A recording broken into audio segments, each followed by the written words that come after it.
Indian authentic রান্নাঘরে স্বাগত সবাইকে। আজ আমরা এই এঁচোড়টি থেকে এই স্ন্যাক্সটি তৈরি করব।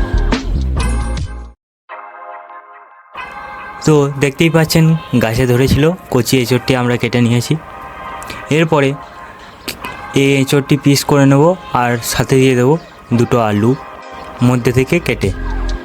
এবারে এইগুলি কুকারের মধ্যে ভরে নেব। কুকারের মধ্যে ভরে নেওয়ার পর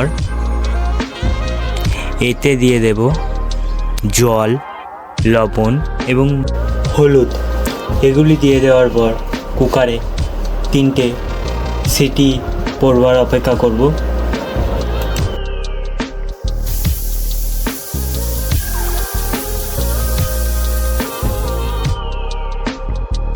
এরপরে সিটি মেরে নেওয়ার পর আমরা চলে যাব কাটাকুটির দিকে। নিয়ে নিয়েছি কিছু ধনেপাতা, যেগুলিকে কুচি কুচি করে নেব, এবং নিয়ে নিয়েছি পেঁয়াজটিকেও কুচি কুচি করে নেব চৌকোভাবে।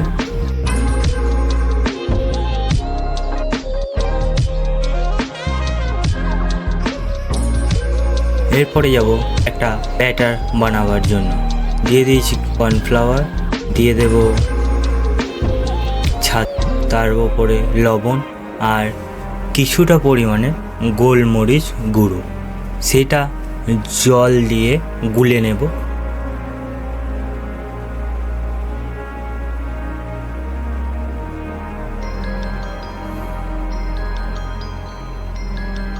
দেখুন গোলাটা হয়ে গেছে।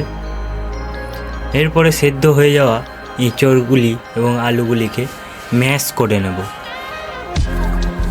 দেখুন কত সুন্দর সেদ্ধ হয়েছে আলুগুলি।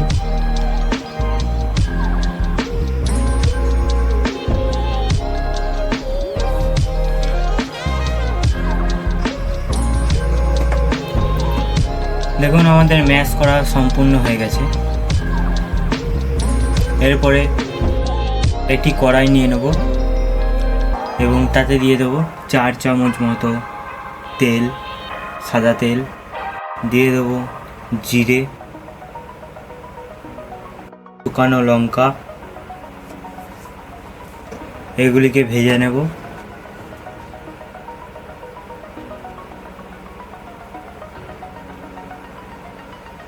এরপরে এগুলির ওপর দিয়ে দেবো কুচিয়ে রাখা পেঁয়াজ,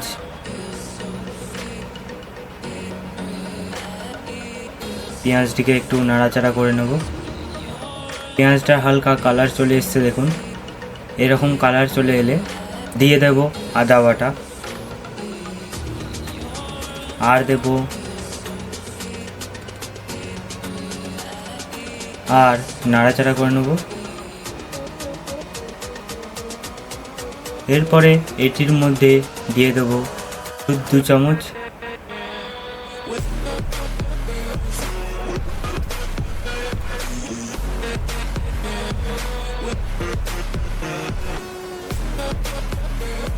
দিয়ে দিলাম জিরে গুঁড়ি, কাশ্মীরি লঙ্কা গুঁড়ি। এগুলোকে এবার একসাথে মাখিয়ে নেব।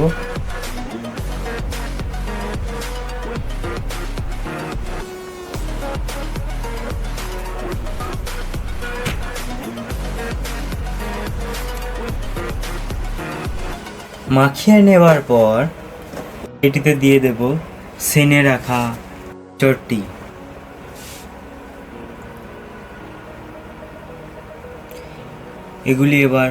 এটিকে এবার বেশ ভালো করে কষে নেব।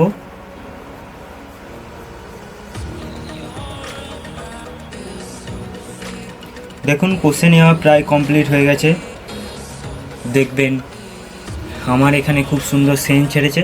দেখবেন আপনারা যদি বাড়িতে করেন তাহলে সেন্ট ছাড়বে। এটিতে দিয়ে দেবো ছাতু,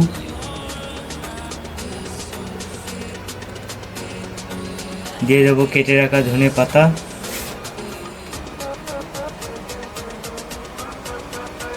এবার এইগুলিকে আবার মেখে নেব। ছাতুটি দেওয়ার কারণ হলো এগুলি একে অপরের সাথে চিটে থাকবে। দিয়ে দেবো স্বাদ মতো লবণ,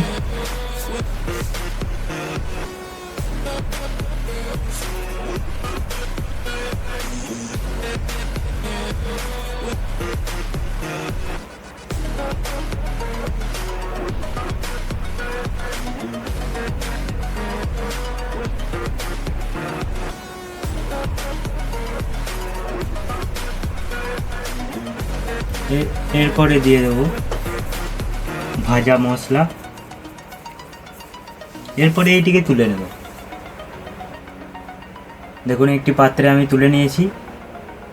পাত্রটির ওপরে আমি একটি কলা পাতা কেটে দিয়ে দিয়েছিলাম।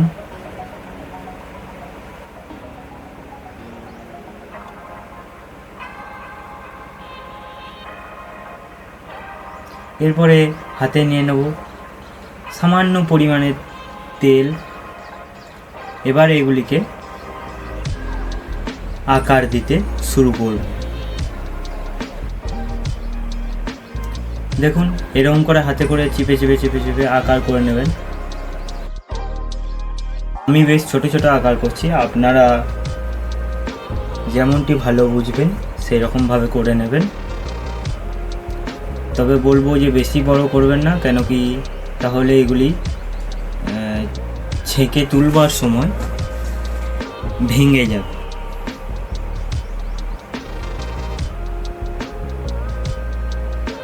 দেখুন আমার আকার দেওয়া কমপ্লিট হয়ে গেছে। এবারে এটিকে সেই গুলে রাখা ব্যাটারটির মধ্যে ডুবাবো। আর পাশেই দেখুন রেখে দিয়েছি আমি নেড়ুয়া গুঁড়ো। নেড়ুয়া গুঁড়োগুলিকে এটির ওপরে কোটিং করে নেব।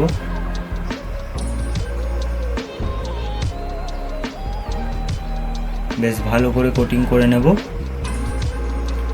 দেখুন কোটিং করে নেওয়া হয়ে গেছে। এবার এগুলিকে একটি পাত্রে তুলে রাখবো। এরকম করে সব কটাতেই কোটিং দিয়ে দেব। কোটিং দেওয়া সম্পূর্ণ হয়ে গেলে একটি কড়াইয়ের মধ্যে তেলে এগুলিকে ছেঁকে নেব।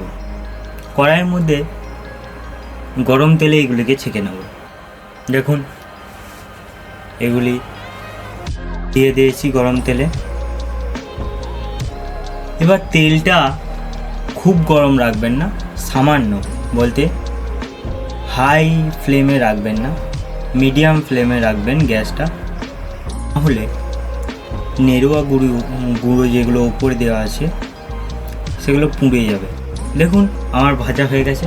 এরপরে আমরা এটি একটি পাত্রে গুলে ডেকোরেট করে নিয়েছি। দেখুন এরকম হয়েছে। আপনারাও বাড়িতে করে উপভোগ করুন এমন সুন্দর স্ন্যাক্স। আর ভিডিওতে কমেন্ট করে জানাবেন যে কেমন হয়েছে। ধন্যবাদ সকলকে।